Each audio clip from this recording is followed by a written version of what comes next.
Hello, everybody. Here at John's house, me and John. This is Flea speaking. And when John approached me about playing these records today, it made me happy. And we decided that instead of, because, you know, we wanted to play songs that really shaped us and songs that guided us and directed us in the way that we play our instruments. Not, you know, stuff that we loved, but there's some things that you love that when you hear them, it really sends you in a direction, and a new direction, like something you haven't thought of, and just something that just, you know, I'm sure it's different for both of us. But for me, always something that just, you know, my skin started tingling, my brain started whirring, and I got really excited, and I thought, I want to sound like that. And so that's what we did. And then, you know, for me, mostly as a kid, I listened to jazz, and it's just kind of a whole nother ballpark if I started playing jazz. So when I started playing bass is when I started liking rock music and funk, and then shortly after that, punk rock. And so John and I decided that we would just play music from sort of like from what, late 70s to early 80s, right? Yeah, when I was like, basically, even though we were different ages, like I was about 11, 12, and he was about 17, 18, it was the same period of time, more or less. Like, it was basically we both learned how to play in the early 80s. Like, the music that was current in the early 80s, say from like 77, 76 onward, that shit all seemed new at that time. And so, like, while we, especially me, I gradually got into older stuff. He already knew a lot of older stuff, but it was a very exciting time to be into new music. That, you know, like I listened to the radio all the time before I had the money to buy many records, and they played really good stuff on the radio for a while there in the late 70s and early 80s, at least on KROQ they did, because it was a local station at that time, and the DJs played what they wanted, and they played cool stuff from England that the rest of the country didn't know about, and cool stuff from LA that the rest of the country didn't know about. So we're both going to play stuff that we liked, that was current, that we really liked in that around that time period of early 80s, late 70s, I guess. Yeah. And also, just to add to that, like, it felt new at that time, and it felt, I don't know if it's just because we were younger, or even though we're like 7 years apart in age or whatever, but it felt so new. Like, I don't hear things now. Very rarely do I hear something that seems so new. Like, I've never heard anything like this before. Right. And granted, it's because I hadn't heard as much. Yeah. But still, even in retrospect, looking back, it seemed like these punk records came out, these like different styles of music came out, and new ways of recording came out that, like, people, like the DIY things, like kids recording who some often didn't even know how to record, like making these real raw sounding records, as well as like just sounded so different, like stylistically, aesthetically, every way. Yeah, it really. When you found out about that music, I mean, you really felt like Flea already, and kind of people liked it. I guess at the skateboard park, that's where I would hear kids talking about music that were a bit older than me, and like learn about stuff that way. But at school, my fellow kids who were 4th grade, 5th grade, 6th grade, they didn't know about it. They were listening to the Germs. They were listening to Journey and whatever else. Yeah, the first song, you played a live version of Forming by the Germs. That was from the Germs' first show. Yeah, at the Whiskey. And the Germs are your favorite, like your first punk rock band you fell in love with, or no? That I can't say for sure, but they were my favorite band. If you would have asked me when I was 11 what my favorite band was, I was at 10, 11. That was the Germs. Which is pretty fucking amazing, because I don't think I've ever met a little kid that was ready for something as, you know, not crafted like a pop song and as dissonant and abrasive as that at that age. I mean, particularly that first show, like, really made me want to start playing guitar. I was like, okay, fuck it, I'm playing. Like, was it that record, that recording? That recording. Rodney Bingenheimer used to play it on his show all the time, and I would record it he would say, we've got some rare Germs coming up, and I'd get my recorder ready, and so I had a bunch of those songs, Suicide Machine, and a bunch of them. Those are amongst the first songs that I learned on guitar. And that was so new. Like, for me, when I heard that stuff, it was already done. Like, I didn't get into the Germs. The Germs, Darby Crash was dead when I got into the Germs. Yeah, he was still alive when I first was into him. Yeah. I mean, I was late on everything. But So, speaking of things I was late on, I'm going to play one of my favorite punk songs of all time, and it really struck me when it came out because it's just funky as shit, and the groove is intense, and it's by the Slits, and it's called Shoplifting. that was Anthem by China White, and now Flea is going. Here, oh, you want to talk? Yeah, I was going to say, this song I'm going to play is by the band Defunct, Joe Bowie's band, who's the brother of Lester Bowie, and Lester Bowie's famous for the Art Ensemble of Chicago. But this song in particular has so much to do with the birth of the Chili Peppers, and the first song we ever wrote out in L.A. Was me trying to do an imitation of this bass player on Defunct, and here it goes right now. So that was 45 Grave. That was 45 Grave Black Cross. Very fast song for the time, and it was also one of the first tunes. That band was one of the first in L.A., or if not the first, to have this kind of occult, gothic kind of imagery associate and vibe to what they were doing. So that's a wonderful single. Flea has a little story, I believe, about. Well, I was wondering if it was appropriate, but Anthony and I went to this great club called Owl's Bar in LA and saw 45 Grave play and had no idea what we were getting into. And they played that song. I bought that 45 at the gig. They were selling them at the gig, and bought it at the gig, and they were just so over the top thrilling. And the drummer, Don Bowles, who's also the drummer in the Germs, was just an amazing drummer. And after the show, we walked up to him, and Anthony was like, we were just like kind of like quivering with excitement. And Anthony said, that was such an incredible show. You're such a great drummer. I can't even believe it. And or something to that effect. And Don Bowles said, oh, yeah, cool. Yeah. Got any heroin? That's the punchline, everybody. Yeah. I know you people are shocked by that kind of thing nowadays. So. Yeah. It was great. It was wild. And then, before that, I played Twisted Roots, who were friends of ours, and the song was called Potential What? And I think they only ever put out that 145. They made an album later with a different singer, but the singer on that 45 is Maggie Ehrig. And she's a very dear friend of mine. And they were just like, the first time I ever saw them play was at the Starwood. And the drummer, this guy Emil, was like 14 years old or 13 years old. I can't remember. He was a kid. And he just looked so cool and rocked so hard. And the bass player, Kira Rossler, who's the sister of the keyboard player, Paul Rossler, who played in the Screamers, another great LA punk band, really like forward-leaning progressive punk band.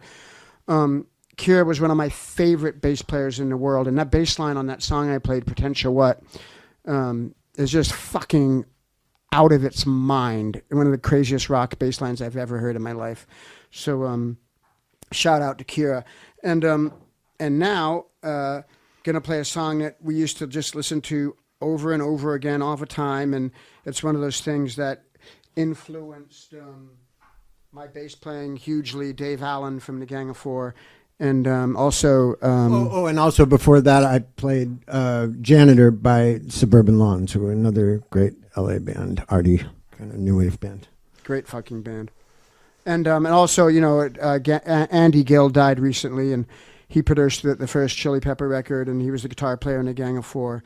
And this is a song called Cheeseburger by the Gang of Four. That was Devo... Smart Patrol / Mr. DNA, a song with a particularly great guitar solo that I've studied many a time. And before that, Flea played... Yeah. I played Can I Touch It? Why Can't I Touch It? By the Buzzcocks. And, I was so drawn to songs that had these hypnotic bass lines that you can really hold on to. And that one has such a great bass line. It's just like this skeleton of the whole song all the way through, that everything moves around. And it made me so happy to hear it. Pete Weiss played it for me for the first time, and it just blew my mind. John, did you ever actually own a flower pot Devo hat? No. That the nice thing when I got into them, that album wasn't out yet, where they did the flower pots. So it was what the big thing at that time. It was cool because you back then T-shirt shops were all over the place. So you could just go into any T-shirt shop and get a black T-shirt and tell them to put the D leaning to the left, the E leading to the right. You just tell them how to do it. They just had to put 4 letters on a black shirt, and you had an official Devo shirt basically, but you could buy it for super cheap, like $1, or you know what I mean, like $1.99. Those little velvet letters. Yeah, because that was they sort of made their sort of official shirt something that anybody could make anywhere, and so it was kind of a fun thing. So I made one of those. And there were things you could order, like yellow plastic suits at that point, but I didn't have the money to do that. I remember seeing all these pictures of Dick Rude when he was a kid, and he just wouldn't take the fucking flower pot off. Yeah, I was going to dedicate that song to our old friend Dick Rude, who not only was Devo his favorite band at one point, but he saw them at the Marina Del Rey skate park, a show that I wanted to go to. I knew about it, but I wasn't allowed to go to that because I was 9 years old. You know? Yeah. You know those places where you get the shirts made. There used to be this one on Melrose. I can't remember what it was called, but it was like right when Melrose started becoming this trendy street. That's a street in Hollywood for everyone that I grew up around. But we went there to get the first ever piece of Chili Pepper merch made, and it was a hat that said Red Hot Chili Peppers on it. But Anthony did it, and he spelled them wrong. We put an E instead of an I. Didn't know how to spell it yet. And it was like the Country Chile, the Red Hot Chile Peppers. Right. Yeah. And then before that, I played Kids of the Black Hole by the Adolescents. You said the Buzzcocks, right? Yeah, I said. Yeah, and I played Kids of the Black Hole by the Adolescents. That was definitely one of my favorite songs at the time that came out. I was... and the lyrics are really beautiful for anybody who wants to look them up and read them and listen back to this when there's the archives, or listen to it on YouTube or whatever. But it's a song, I believe, written about a squat that punks used to live in back at that time, 1980, 81 or so. And yeah, they're really great lyrics. How old? Wait, what's the singer's name in Adolescence again? Tony. Wasn't he like a little kid, right? Wasn't he? These guys, punk bands, they're all very young here. Yeah, I mean, it's amazing to me that these classic fucking punk records. I don't know how it was in England that much, but in LA, it's like they're kids, man. Yeah, they're like 16, 17, 18 years old. And the songwriting's so good. Yeah, and it's so fucking earnest. And it's so deep. Yeah. Well, I'm gonna play a funk record that I really got into. I think 81, I think it was. Me and Anthony had just got our first house ever away from home where we were living together. He had already moved out in high school, but my first home away from home on Formosa Avenue in Hollywood. And I used to play this all the time, and it just was a song that made me just feel fucking great. And it has a great bass line. It's funky as shit. That song was called Squeezed, and it's by the band What Is This? And it's a real Hillel Slovak composition. And, you know, as anyone knows, Hillel was the original guitar player of the Chili Peppers. And, you know, he passed away, much too young. And he's the guy that asked me to start playing the bass guitar.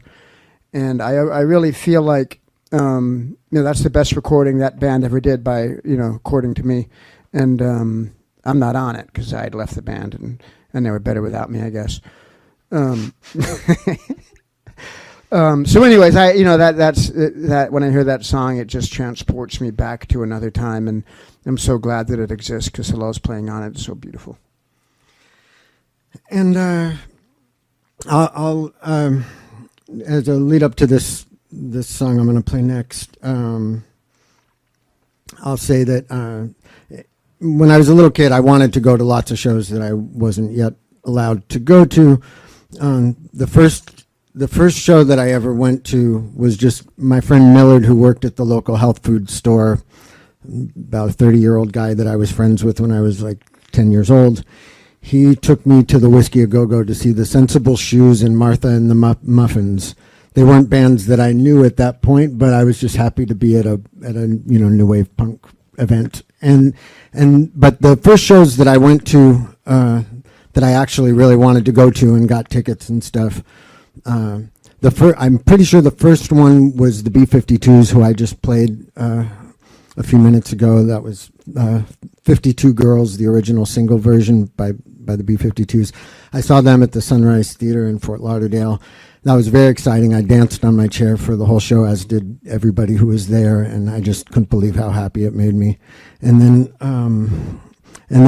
the first show that I went to here in LA, where I lived most of the time, was Adrian Belew at the Beverly Theater, which was on Wilshire. And this is the first song that he played. And he was, other than like Jimi Hendrix, he was my favorite guitarist at that time. So again, I was happy beyond belief.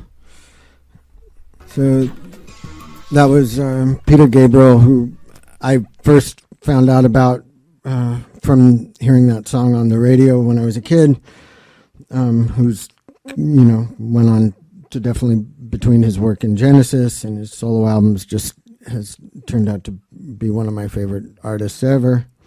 So that song is called Games Without Frontiers. It's on his first album. And then before that, Flea played Tattooed Love Boys by the Pretenders. That's a record that we both loved. I remember that being, yeah. We've been talking about stuff in Seven lately. Right, yeah. We've been noticing good rock and funk songs in Seven lately. Yeah. And I never even realized that was in Seven. Oh, you weren't up. Yeah. I wasn't up. Yeah. But yeah, no, that song was in Seven. Yeah. And I just, on that song, the first time I ever heard of the Pretenders, I heard, John mentioned the local LA station KROQ earlier, and I put on K-Rock and I heard that Pretenders song, and I had just, I didn't even know about punk rock yet. I didn't know anything. I had just recently gotten into rock music, and I liked prog rock, and I liked Hendrix and Zeppelin and stuff.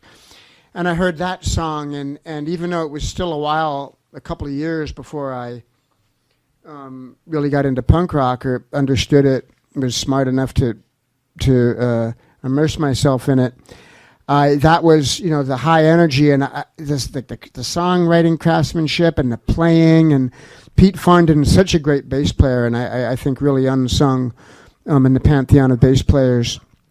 And so, I just love that song, and it just, it really put a lot of joy in my heart. And it's also got a great guitar solo by James Honeyman Scott. Yeah. And before that, I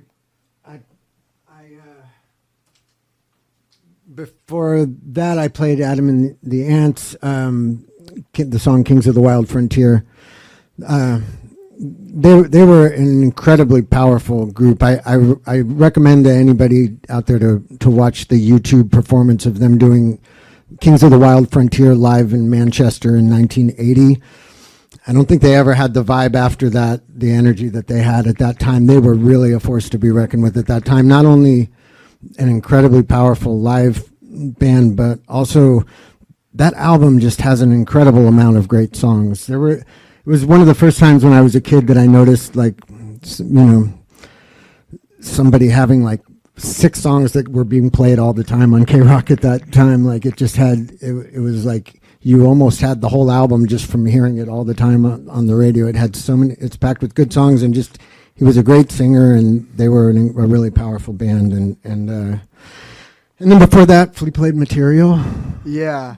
And amazing about Adam and the Ants too, that I hear it now and it's so arty and strange, and the sound of those drums and stuff, and it was super fucking popular. Yeah, in LA it was. I mean, I don't know about the rest of the country yet. Later he became a really big star on MTV, but this is before MTV, so his first album was pretty obscure. But then that album caught on, I'm sure, in like New York and LA and certain places. Yeah. I don't think it was big in the whole country. Yeah, I it guess was I'm weird thinking, music. I'm thinking K-Rock in LA just played it Yeah. constantly, and I just thought of it as like the biggest band on earth. Yeah, they really. And, Yeah. and I hear it, and it's like wild African drumming and Yeah. like trippy instrumental parts. Yeah, I've seen like Graham Massey from 808 State citing like Adam and the Ants as an influence. Like I think people who started doing that electronic music where it was more based on drums, where drums are a featured instrument, they're not just the timekeeper in the background, like where there's sections with no melodic instruments and stuff. Adam and the Ants had that all over the place, and it was not normal, Yeah, it's amazing. And like John said, I played material before that with another great bass player, Bill Laswell, and his bass playing on that song I played, Memory Serves, is stunning and just blew my mind. I had seen him play with Fred Frith's Massacre at the Whiskey, and he was playing bass with a stick, and there was this real like wild improvisational music, and I'd never heard or seen anything like it.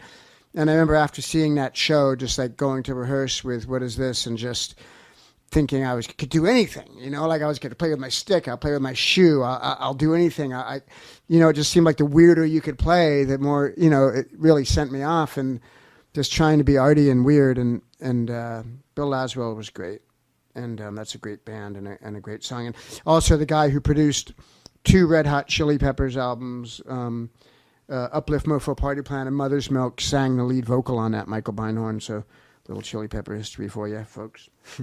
And now I'm going to play a song off George Clinton's Computer Games album.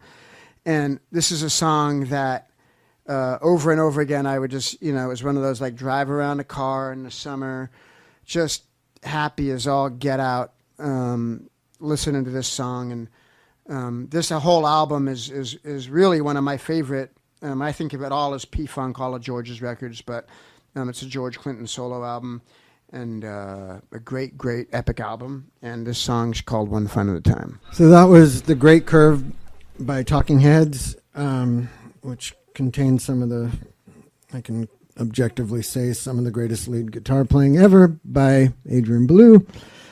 And before that, we played League of Gentlemen. This is all stuff that we both liked at the time, Yeah. The song, the League of Gentlemen song, was Cognitive Dissonance, and something that struck me when I put it on was that. So, like John said, like it's all stuff that we both love and really loved at the time, with maybe a few things, 1 or 2 things that we would have loved had we known about it, but maybe we didn't. What the other guy liked, but I every one of these songs is something that really just sent me off in a new direction and a new level of excitement, and I just realized when I put on League of Gentlemen that it was the bass player on the League of Gentlemen was a woman named Sarah Lee. And I was just so excited. Like, at the time, I was like, whoa, a girl bass player. And she was so great. And then John played The Great Curve, which has Tina Weymouth on bass of the Talking Heads, who's a great bass player. And before that, we listened to... and also Sarah Lee went on to play in the Gang of Four, who we played earlier, who are from Leeds. And then... before that, I played Defunct, and when I saw them play at the Whiskey, play that song, and I was out of my mind with joy. They had a female bass player, a girl called Kim. I don't remember her last name. And what was the other one? There was another girl bass player that we played that I was saying. Kira? Oh, yeah. Before that, early on, I played Twisted Roots, and it was Kira Rossler on bass. So that was 4 women bass players, which, I don't know, that was just cool, cool as hell. And all bass players that really... were big influences on you. Big influences, like really huge. So that's interesting to me. And so that takes us back to the last thing. And then, yeah. Oh, and then before that, we played. I played the song "Mile High Club" by Bow Wow Wow off the version on the EP called "The Last of the Mohicans." them and Adam and the Ants both had like a sort of an Indian motif. Yeah. And something the Chili Peppers also kind of had when I was first getting into you guys. It was sort of like a connection to these other things that I liked. And both were associated with Malcolm. Well, yeah, there's a whole story behind that. People can look up on the internet. It's not a very pleasant story. But. But I have just a funny story about it. I just feel like I should say it real quick, even though we're getting towards the end and we want to play music, but I'll just say it really, really fast. At one point in the Chili Peppers, I think we had made our first album, or maybe not, and we met with Malcolm, what's his name, McLaren? McLaren, yeah, who was, kind of, a hustler. And he wanted to work with the Chili Peppers, and we were real excited. He had done Bow Wow Wow and worked with Adam and the Ants and worked with the Sex Pistols, and we just thought, wow, if he works on your record, you're going to have the greatest record in the world. And I got all excited, and he came to visit us, and he showed up in a Rolls Royce, and he was like wearing these flowing white robes, and he walked in, and we were just these grungy kids, and I had smoked like a pound of weed before, and we sat down and started talking to him, and he was like, right, here's what we're going to do. You guys are going to stop playing the music that you're playing. No more of this like fancy funk business. You're going to play Chuck Berry style rock and roll. It's going to be surf punks because you guys are surf punks, and Anthony's going to be the star, and it's going to be surf punks, and the rest of you guys are going to take a back seat and play Chuck Berry rock and roll. And I had been so excited to meet him, and I was sitting there, and when he started telling it to me, I was real stoned, and I just fainted. I fainted at the table. My head just went, bump, and hit the table, and I passed out cold out of shock, and it was so weird. And anyways, that's enough of that. We're getting down towards the end, and we're going to play a song off a great album called Scary Monsters by David Bowie. Another song with some of the best lead guitar playing ever. And some of the greatest fucking songwriting I've ever heard in my life. Yeah, so David Bowie went on to definitely be a huge influence on us and me in every way, but in many ways. But that was the first time I ever heard him and needed to identify who is that character that I'm hearing on the radio, and that was like Peter Gabriel.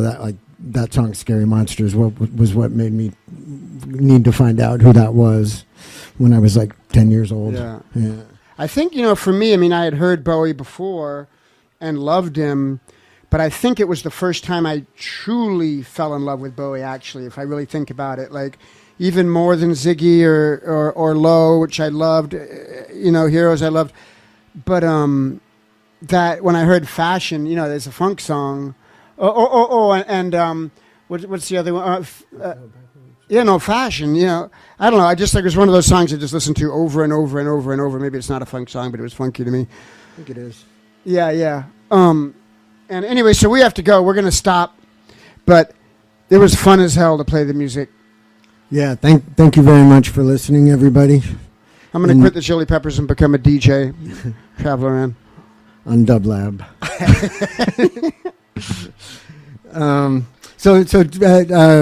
For closer, we're going to play a tune by the Minutemen called Joy. Goodbye, everybody. Thank you.